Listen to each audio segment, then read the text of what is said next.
Magandang araw po sa lahat. Ako nga po palang lalaki na nagmula sa langit, bumagsak sa lupa, lason ang mukha, kaya may biyak sa puwit. Tawagin niyo lang ako sa pangalang Roberto. 27 years old from Pampanga, representative ng FFG family na nang iiwan sa inyo ng katutuwang kataga na kayong mga kalalakihan ang kakapal ng mukha nyo. Bibigyan na nga namin kayo ng 500 piso. Gusto nyo pa 1,000.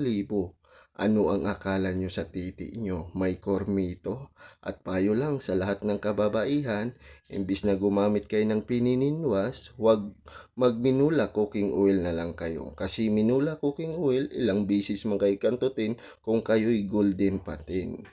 Si ate o tawang-tawa o burger ka sa akin mamaya. And ay, thank you.